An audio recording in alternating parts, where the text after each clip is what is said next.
Rewari today खबरें जो सबसे पहले पहुंचाए आप तक।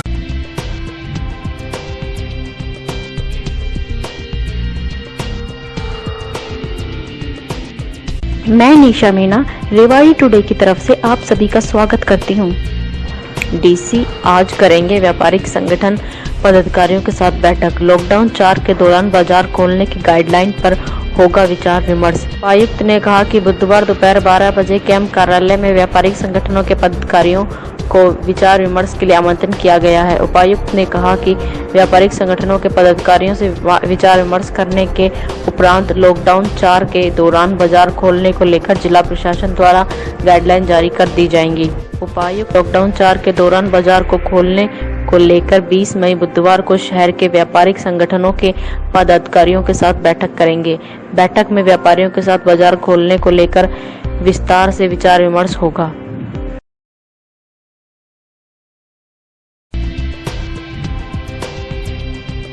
रेवाड़ी टुडे रेवाड़ी की सभी खबरें पहुंचाए सबसे पहले आप तक। नमस्कार, मैं पल्लवी शर्मा रेवाड़ी टुडे में आप सभी का स्वागत करती हूं। और आज की एक महत्वपूर्ण खबर कि एडवोकेट सुनील भार्गव ने पुलिस कर्मचारियों को कल स्मृति चिन्ह देकर सम्मानित किया।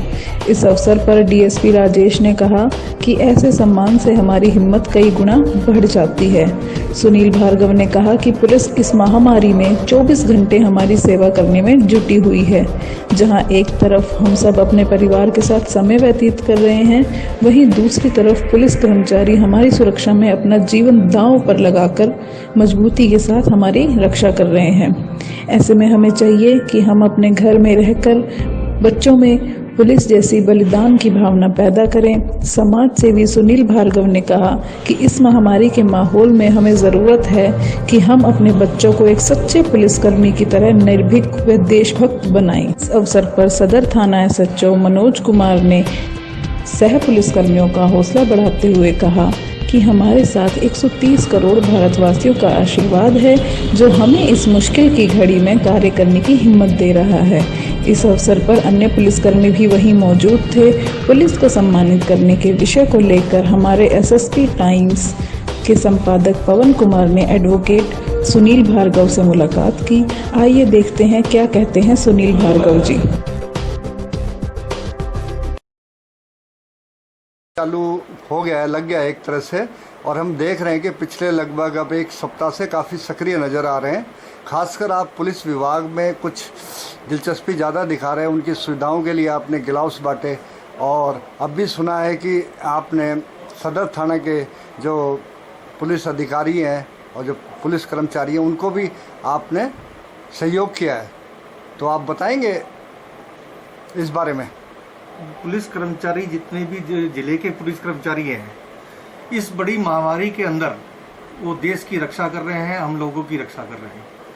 और हम लोगों का भी ये दायित्व बनता है कि जो आदमी इस बड़ी महामारी में कोरोना के अंदर दिन रात मेहनत करके और लगन करके आपकी रक्षा और देश की रक्षा कर रहे हैं, उनको भी हमारा ये कर्तव्य बनता है कि हम उनको सम्मानित करें और उनका जो मोरल है वो बूस्ट अप करें।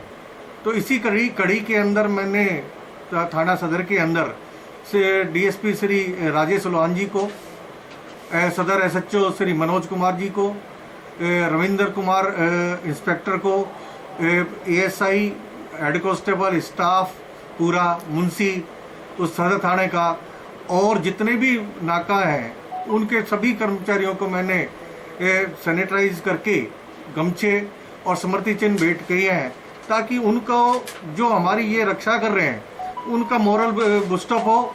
और ये सम्मान मैंने इसलिए दिया है ताकि वो हमारी दिल से और मेहनत करके लगन के भाई हम लोग भी हमारे साथ हैं, और इस लगन के साथ मैंने लगन को उनको देखते हुए मैंने ये अपना निश्चय किया कि उनको भी सम्मानित किया क्यों ना किया जाए। लेकिन लॉकडाउन को लगे लगभग 46-47 दिन हो गए हैं, लेकिन जो सक्रियता है वो आपके पिछले एक सप्ताह से बढ़ी है। तो आपने इतनी देर से फैसला कैसे लिया? मैं पहले इनकी वेट एंड वॉच वाली बात थी। मैं पहले इनकी ड्यूटियों को ये देख रहा था कि भाई ये किस तरीके से निभा रहे हैं, किस तरीके से कर रहे हैं और किस तरीके से हमारी देश की और हमारी रक्षा कर रहे हैं। तो मेरे अंदर की ये भावना जागी कि मैं क्यों ना इनको सम्मानित करूँ। हम रेवाड़ी पुलिस की तो हम बात नहीं करते, लेकिन जैसा हमने देखा कि पूरे भारत में जो पुलिस ने प्रवासी मजदूरों के साथ ज्यादती करी है, तो उस बारे में आप क्या कहना चाहिए? क्या पुलिस को एक भूखे प्यासे मजदूर के साथ इस तरह का लाठी चार्ज करके उन पर व्यवहार करना, क्या आप उसको सही मानेंगे? ये उचित नहीं है, लेकिन प्रवासी जो मजदूर हैं, जब उनको ये कह दिया गया कि सरकार उनके स्थान तक पहुंचाएगी, तो उनको भी शांति कायम रखनी चाहिए। और जब पुलिस कभी भी लाठीचार्ज जब भी करती है, जब वो अति हो जाती है, और अति में वो इस तरीके के कई लोग होते हैं जो वो बातों को नहीं समझते और अपने बीच में हो हल्ला करते हैं, तो मजबूर होकर उनको ये कार्रवाई करनी पड़ती है। जो भी जैसे देश की जो भी स्थिति पैदा हुई, हालात पैदा हुए, तो उसके लिए मजदूर वर्ग ज़्यादा जिम्मेवार है कि जो हमारा अपर मैनेजमेंट सिस्टम है कि हम लोगों ने लॉकडाउन को सही रूप से नहीं लागू किया, वो ज़्यादा जिम्मेवार है।